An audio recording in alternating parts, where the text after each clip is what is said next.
Hola, bienvenidos a un nuevo tutorial de FET. En este caso vamos a resolver completamente un problema trifásico donde pretendemos que aprendas a dibujar un diagrama de fases tanto de tensiones como de intensidades y ver la interactuación que existe entre ellos, calcular la medida de diferentes batímetros conectados en diversas formas, aplicar esos conocimientos a la aplicación práctica del método de Aaron y por último ver la diferencia entre la potencia activa y reactiva de un sistema de carga en un sistema trifásico para aplicarlo posteriormente al dibujo de su triángulo de potencia.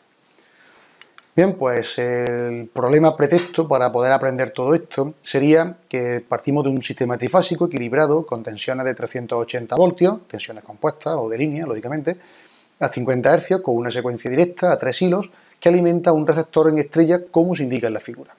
Bien, pues sabiendo que Z1 es una resistencia ideal de 80 ohmios, Z2 una bobina real con 25 ohmios de parte real y 200 miliamperes de inductancia, y Z3 un condensador ideal de 50 microfaradios, se pide que hallemos la medida de todos y cada uno de los batímetros y en un segundo momento pues que calculemos la potencia activa y la reactiva totales consumidas por el receptor. Bien, pues en principio vemos la figura donde encontramos 3 batímetros conectados en cada una de las fases principales, todos con un neutro común en su salida y cada uno conectado con su entrada a la fase respectiva, que sea la fase R o A o la fase 1, según como lo queramos denominar, la segunda la fase S y la tercera la fase T. W4, que será el batímetro 4, está conectado entre la fase primera y la segunda, y el batímetro 5 conectado a la entrada, que siempre la vamos a distinguir por un asterisco, entre la fase tercera y su salida con la segunda. Y luego tenemos conectado con un formato en estrella, como se puede apreciar sin neutro, la Z1, Z2 y Z3 en las respectivas fases que condicionan el sistema trifásico. Bien, pues calculando el primer valor, que corresponde con una resistencia ideal de 80 ohmios, pues su valor complejo sería 80 ángulo 0, no tiene parte imaginaria. La correspondiente Z2, que es una bobina real de 25 ohmios y 200 miliamperes de inductancia, sería R más omega J, donde R vale 25 y omega siempre vale pues el valor correspondiente a 2pi por la frecuencia, con lo cual multiplicando y teniendo en cuenta que la frecuencia son 50 Hz, el valor de la inductancia, en este caso la autoinductancia correspondiente en miliamperes pasado a henrios, nos quedaría este valor de aquí con 67,62, ángulo de 68,3. Por último, el condensador es un condensador ideal, con lo cual su desfasaje tiene que ser menos 90 grados y el correspondiente valor del módulo se corresponde con 1 partido por omega C, donde omega vuelve a ser 2pi por la frecuencia y C la capacidad del elemento pasada, en este caso, a la unidad principal a faradio. Bien, pues en secuencia directa las tensiones de alimentación serían VAN, VBN y VCN. La VAN, que correspondería con un ángulo de 380, que es la tensión de línea, dividido por raíz de 2, en este caso ángulo 90, desfasado 120 grados con la anterior en sentido horario, tendríamos la segunda, la VBN, que quedaría con un resultado de igual módulo y argumento menos 30, y desfasado con la anterior 120 grados, con las dos anteriores, nos quedaría VCN con un desfase de menos 150 grados. Si calculamos ahora las tensiones correspondientes VAB, VAB los tenemos como la suma de VAN más VNB. NB lo podemos calcular como fasor como menos BN.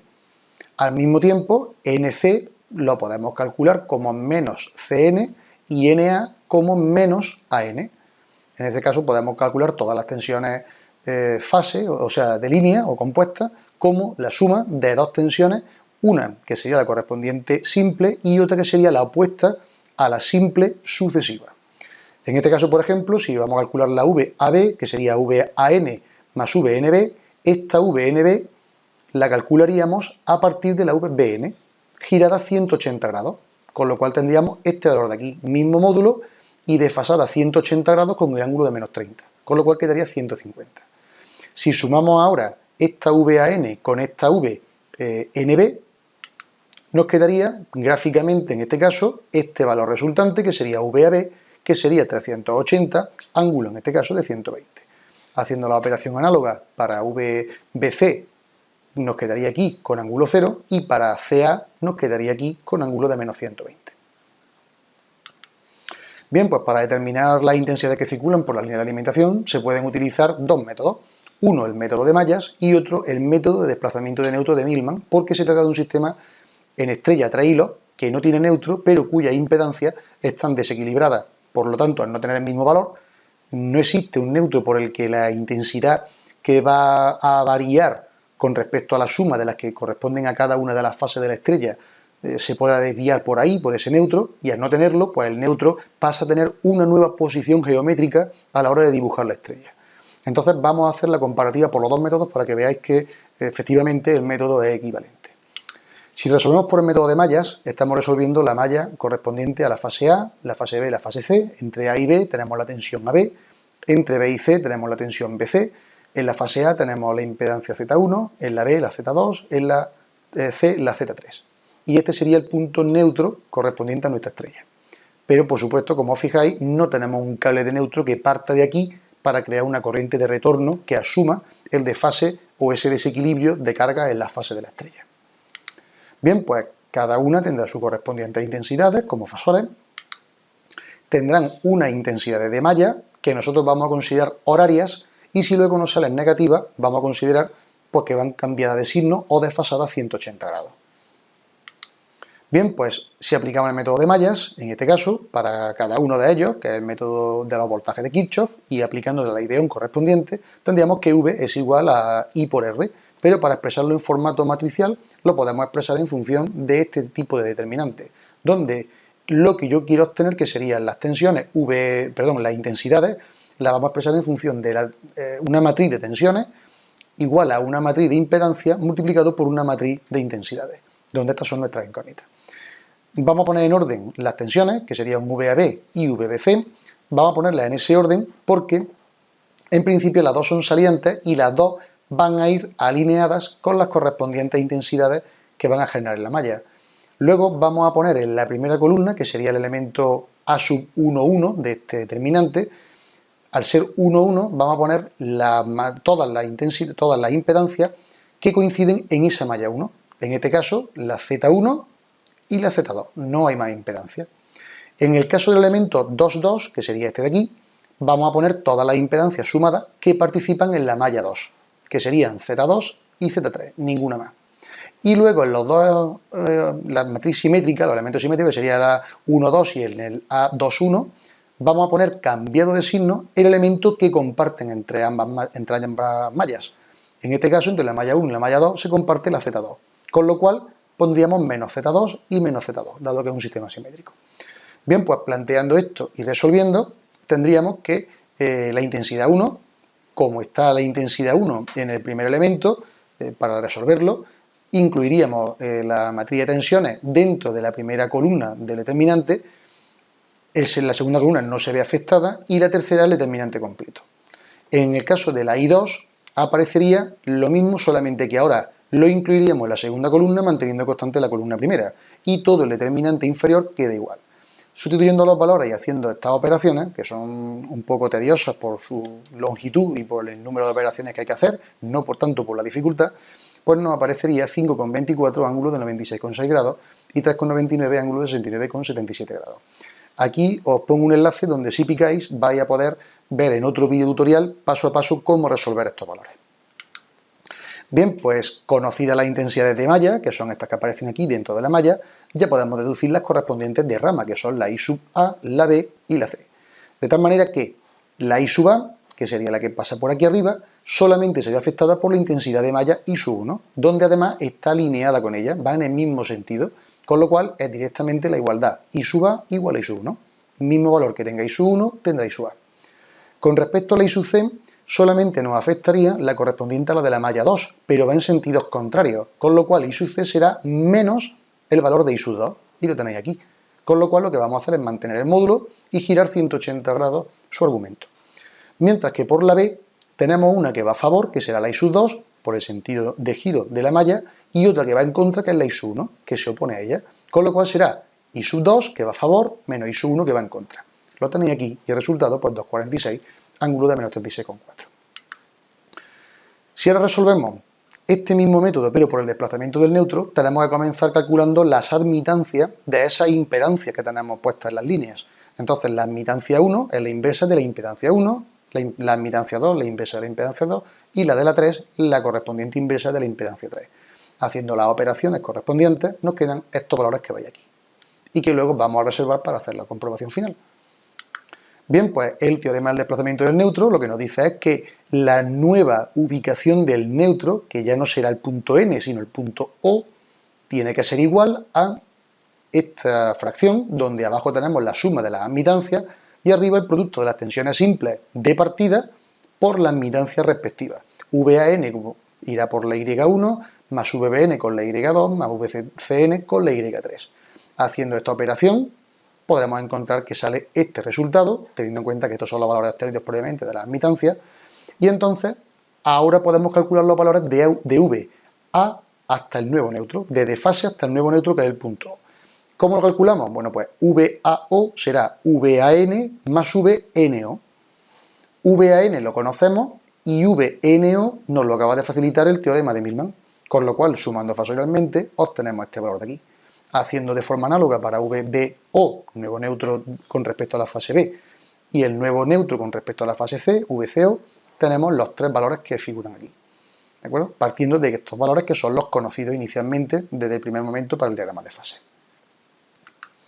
Bien, pues ya podemos calcular los correspondientes valores de la intensidad de rama, donde la intensidad de la fase A será la tensión respecto del nuevo neutro, es decir, respecto de VAO, no respecto de VAN, dividido por la impedancia que había en la línea, Z1, y nos queda este valor. La I sub B, VBO, entre Z2, nos quedará este valor, y la I sub C, VCO, un nuevo neutro, entre Z3, y nos quedará este valor. Para VAO, VBO y VCO hemos adoptado los valores que tenéis aquí, que son los recogidos en la diapositiva anterior. Si os fijáis, coinciden prácticamente a la perfección, salvo un error en pequeños decimales por el tema de despreciar decimales en la operatoria, y nos permite calcular la medida que tenemos en los batímetros, que es de lo que realmente nos interesa. Bien, pues, ¿qué van a medir los batímetros?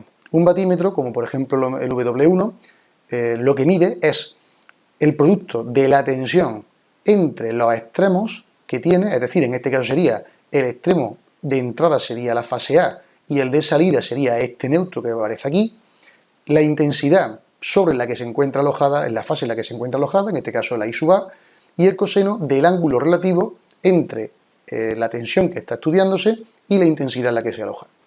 Esto para todos los casos. En este caso, por ejemplo, el ángulo que existe entre VAN e I sub A será 6,6 grados.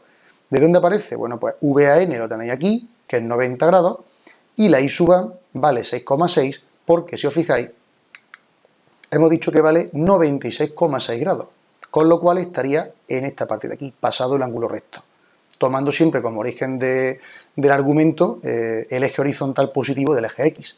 Con lo cual, entre estos dos vectores, el ángulo que hay respectivo será los 6,6. Bien, pues VAN por I sub A por el coseno de phi sub 1 sería 220, que es la tensión simple, por la I sub A, que es la que hemos calculado previamente, estos 5,24, por el coseno que hay entre ellos. Como entre ellos hay 90 menos 96,6, pues será el coseno de 6,6 grados, resultando en 1142. Haciendo análogamente el proceso para el batímetro 2 y el batímetro 3, tendríamos estas dos potencias respectivas. ¿Cuánto marcaría el batímetro 4? Pues el batímetro 4 está alojado entre la A y la B. En este caso, la tensión que estamos estudiando sería 380 ángulo de 120. Está alojado sobre la fase A. Luego su intensidad vuelve a ser este 96,6. Entonces, ¿cuánto es el ángulo que existe entre ellos? Pues será el ángulo que estamos estudiando, 120 grados, menos 96,6. Luego nos están diciendo que el coseno de phi será con respecto a este ángulo que hay entre esos dos factores, entre esos dos vectores. Con lo cual, aplicando quedaría esta potencia, y para P5 sería entre la VCB. Esa VCB sería la contraria, la opuesta a la VBC. Mismo argumento, mismo valor de módulo, argumento contrario. El argumento de BC son 0 grados, pues de CB será 180.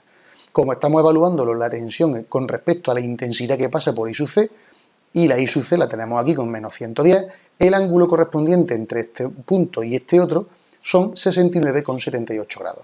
Y por lo tanto, al hacer su coseno nos queda esta otra potencia de aquí. Bien, pues el método más fácil para resolver esto es la aplicación del método Aron. Y esto nos permite determinar la potencia total del sistema como suma de los dos batímetros 4 y 5, porque están alojados en dos fases diferentes cuyas entradas son la propia fase en la que se encuentra conectado el batímetro y las salidas son la fase a la que no se ha conectado ninguna de las entradas ni se ha colocado el aparato. Entonces, directamente por su aplicación, la potencia total del sistema sería lo que marque el batímetro 4 más el 5. Como estos son los valores obtenidos, esta es la suma de la potencia total. La potencia reactiva, sin embargo, se puede medir de dos formas, aunque solamente vamos a hacer los dos métodos para la fase A por simplicidad. Por un lado tenemos que la potencia reactiva se puede expresar como menos V, la tensión simple, con el nuevo neutro estudiado, por I sub A y por el seno, en comparación con la aplicación de la potencia reactiva, que sería V por I por el coseno. Bueno, pues el seno sería el seno del ángulo que estamos estudiando, que en este caso, para la correspondiente a la fase A, pues sería la de la impedancia Z1, que es una parte resistiva pura. En ese caso, como el ángulo se restan, son idénticos, lógicamente, porque la impedancia que tenemos es una resistencia que no nos desfasa la tensión con respecto a la intensidad, pues su seno vale 0. Y por lo tanto la potencia reactiva de una resistencia pura es nula. Con respecto al otro método, que sería menos la parte reactiva con respecto a la intensidad, pues para este caso concreto la parte reactiva de una impedancia sería 0. Por lo tanto, al multiplicarlo por el cuadrado de la intensidad, vuelve a salir 0. Obviamente tienen que ser valores idénticos. Haciendo análogamente para la Q sub B y la Q sub C, pues la X2 de la impedancia 2 sería este valor, multiplicado por el cuadrado de la intensidad, y la correspondiente a la fase C, que sería este valor por el cuadrado de la intensidad. En este caso, como ya lo tenemos, cada uno de ellos, nos aparece este valor de aquí. ¿Cuál es la potencia total reactiva? La suma de todas las que intervienen, aunque la A en este caso es nula. Y nos resulta este valor. Por último, podemos expresar el triángulo de potencia como la potencia total que tenemos, la potencia reactiva que tenemos en forma inductiva, porque el ángulo con el desfasaje total es un ángulo positivo, y por último, calculándolo simplemente por aplicación de Pitágoras, dado que es un triángulo rectángulo, pues nos da lo que es la potencia aparente total de la instalación. Si quisiéramos calcular su factor de potencia, bastaría con calcular el arco tangente de este triángulo, de esta manera, y al hacer el factor de potencia hay que incluir el coseno que afecta a este nuevo ángulo, y en este caso pues sería 0,965, que es un factor de potencia bastante aceptable para una instalación industrial. Bien, pues hasta aquí este problema resuelto. Espero que haya sido de vuestro interés y que os haya servido para afianzar los conocimientos, tanto para el tema de los desplazamientos de neutro, que suelen ser un poco complejos, y el tema de los diagramas de fase y manejar esos argumentos que existen entre tensiones e intensidades que suelen dar dolor de cabeza. Bien, pues recomendaros que veáis la página principal, fdt.es, donde encontraréis muchos más problemas y teorías relacionados con este y con otros campos por categoría ordenados, y veros por aquí pronto. Muchas gracias por vuestra atención.